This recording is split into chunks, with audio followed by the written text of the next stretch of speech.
She never screamed. Not when he struck her, not when he ripped at her blouse and spat that she was nothing but something to be used, then thrown away. The only sound she managed that night was a single soft syllable. Please. Beckett stared down at her like she was less than a person, like she'd be wiped off the world with the heel of his boot.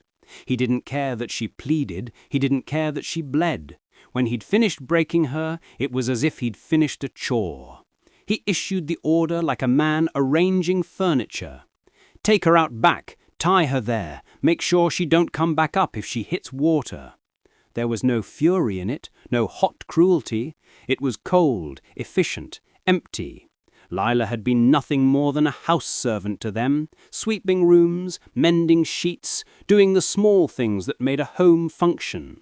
She said no once, and that was all it took. Now, wrists bound, half-clothed, her mouth swollen, skin mottled with bruises, Lila sat folded in the rear of a rickety wagon. They drove toward a quiet stream, toward a place where men put things they hoped to make disappear. Her hands trembled, not from fright, but from shame. The man driving, a nervous youth named Rafe, kept glancing at her. He looked like a boy who'd only ever seen the world in two colors, the orders he was given and the consequences of not following them. His hands were not steady. He said nothing until they halted on a narrow dirt path, trees whispering over the water. Rafe climbed down, lit a cigarette, and stood in the thin sun. He circled the back of the wagon, eyes uneasy, and peered at her as if trying to decide which part of his soul to keep. "You weren't meant to look me in the eye," he muttered, as though that were an offense. Lila stared past him, through him. Her gaze was empty of fear, but full of something else, an ember of anger, a steady, ember-bright will. Rafe's voice broke. "They said if I don't, I'm next." He spat ash into the dirt as if it might bury his guilt. "They said I got to do it or they'll do me." Something in his voice cracked open. He crouched, drew a small blade, and began to saw at the rope. "You walk north," he said, when the last knot came free. "Don't stop, don't look back. Maybe someone finds you, maybe not." He shoved a piece of stale bread at her and climbed back up, hands trembling as he swung into the saddle. She didn't move immediately. Her legs felt like they belonged to someone else, but the fire in her eyes burned. By the time Rafe rode away, Lila was crawling through the dry grass, bleeding, barefoot, toward the slope that hid an old homestead, a forgotten ranch at the edge of Dry Ridge. That is where Jonas lived, a man who had already buried every person he had loved. At dawn, Jonas stepped out of his weathered cabin, coffee steaming in his palms, and found her on his porch, a girl with ripped clothes, bruises dark on pale skin, dust and blood caking her thighs. There was almost nothing left to her but breath. He didn't run, he didn't shout, he simply walked toward her. When her head lifted and her eyes met his, the only word she could muster was a plea. "Please don't judge me." Jonas looked at her without pity and without judgment. There was something heavier in his face, the weight of years spent on wind and quiet. And then he reached a hand out. That small, steady gesture changed everything. He didn't ask questions. He gathered Lila into his arms and carried her through the sagging gate, past the broken fence, into a cabin that hadn't hummed with life in a long time. The place smelled of old smoke and dry boards. One bed with a faded quilt leaned against the wall, a relic of the family illness that had taken Jonas's wife a decade before. He eased Lila onto it, moved with careful, precise motions as if she would shatter if handled too roughly.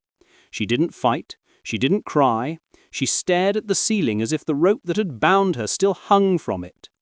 Outside, Jonas placed water, bread, and a clean cloth.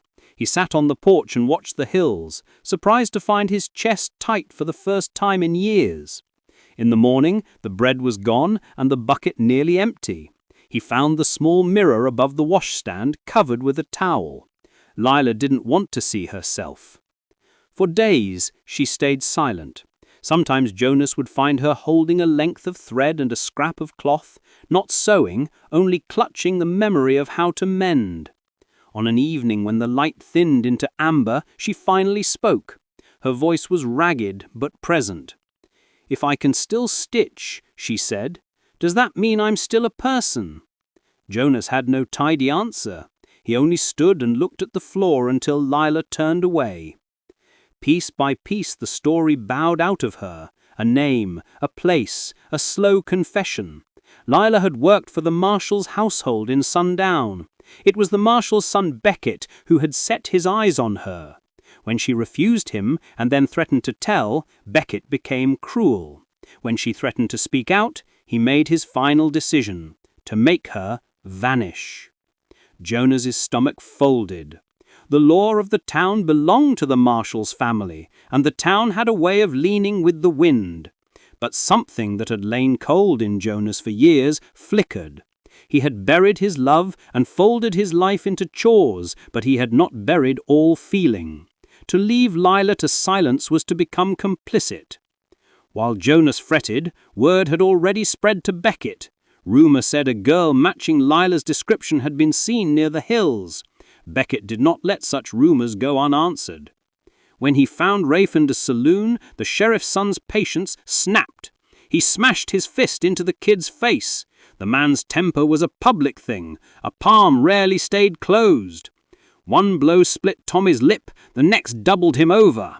"You think you're clever?" he hissed, dragging the boy through dust and shame. He left him there, broken, but with an instruction burned into his head. Finish the job. That night, Rafe rode back out under a heavier sky. He came to Jonas's porch with a gun unsteady in his hand, mouth bleeding, face filthy. Lila looked up and froze, but there was no accusation in her gaze, only recognition. He could not bring himself to raise the weapon. His voice cracked, honesty and terror in the same breath. "They said if I don't, I'm done," he stammered. "I can't do it." Jonas stepped forward, rifle low but present, and his voice broke the stillness like steel.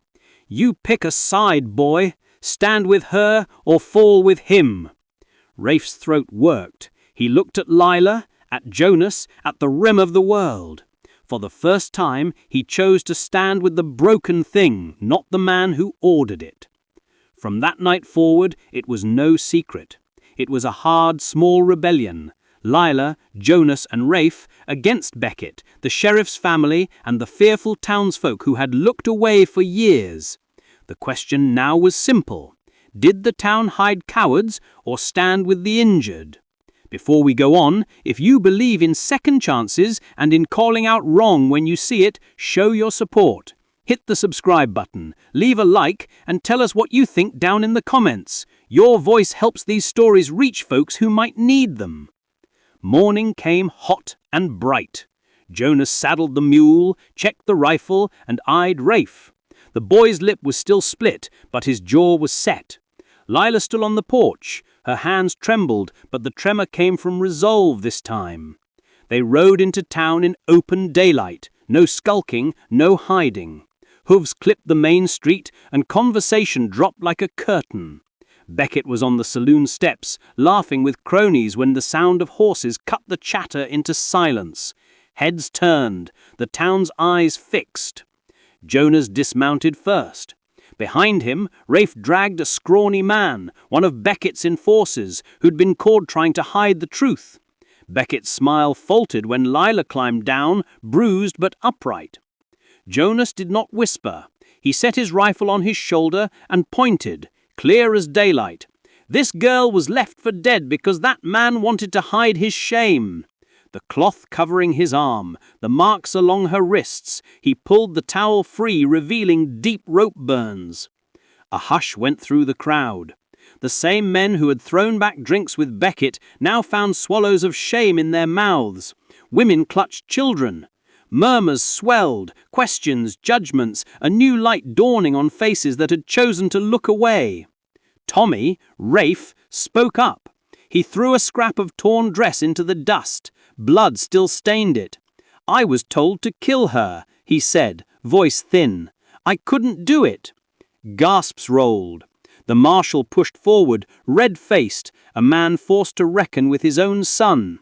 Beckett barked a laugh, then a curse, then lashings of bravado that sounded small under the sky. But the town had shifted. The crowd's mood had turned into something that could not easily be pushed back into place.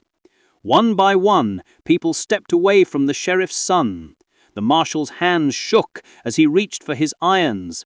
He cuffed Beckett under the weight of public shame rather than law's cool hand.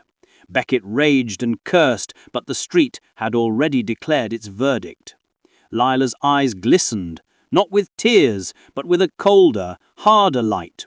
Recognition that she was no longer the person others could safely ignore. She walked forward and did the thing no one had expected.